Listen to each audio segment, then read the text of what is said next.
The founders of this winery that came here to Canada to plant grapes, I think back then they were probably considered nuts.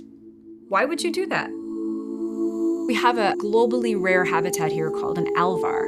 So that is limestone where there's only 2 inches of soil. But in that alvar, trees grow roots. The content of the soil has always given way to really great grape production.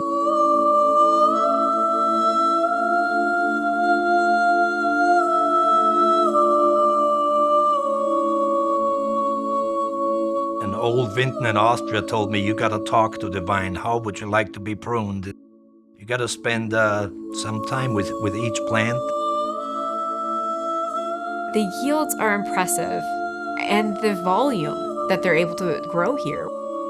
It's the soil, it's the wind, it's the moisture content, it's all of those things that have always made us a special place for agriculture.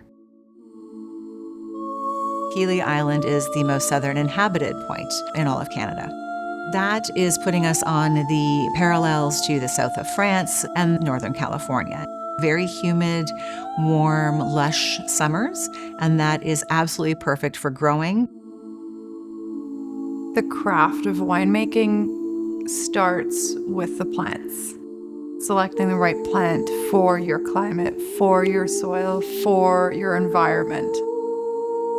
South Islands is a protected appellation because of its unique terroir.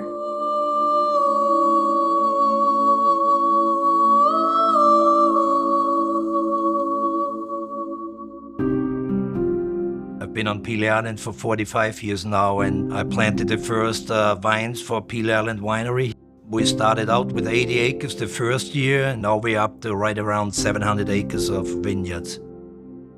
Terroir is French for soil, but terroir in viticulture and winemaking actually means, yes, the soil, the climate, but then the inputs of the people that handle the vines and do all the work steps throughout the year, and then the winemaker.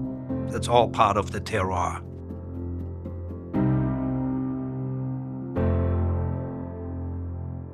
Another special thing about the topography of Pelee Island is about half the area of the island is below the water level of Lake Erie. The idea was taken from the Netherlands. The water runs into canals and has to get pumped out into the lake. Otherwise, the island would be back to a swamp, 1 meter below the lake level of Lake Erie.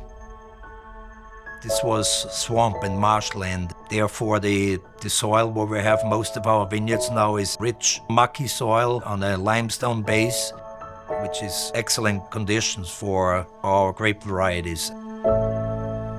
In really dry years, they can open up the floodgates at the pump houses and let the water flow in from the lake and raises the subwater table. So we never had to irrigate our vineyards. The roots tap deep down to seek moisture, so even in the driest of years, there's plenty of moisture in the subsoil.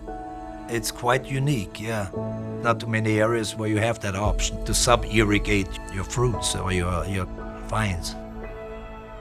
Since here on the island is rather flat and the lower part is a little bit like a bowl, so cold air does settle here, but we compensate with wind machines.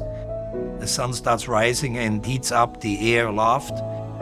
The props in a slight angle to draw the warmer air down and distribute it around.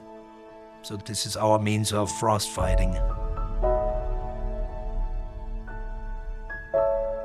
Now we're up to, including our experimental varieties, 40-some varieties. The Riesling, the Chardonnay, the Gewürztraminer, Tempranillo and Malbec, Sauvignon Blanc. Does very well on the island for whites, and then Pinot Noir, Cabernet Sauvignon, Cabernet Franc, Merlot, the Austrian variety Zweigelt, Gamay Noir.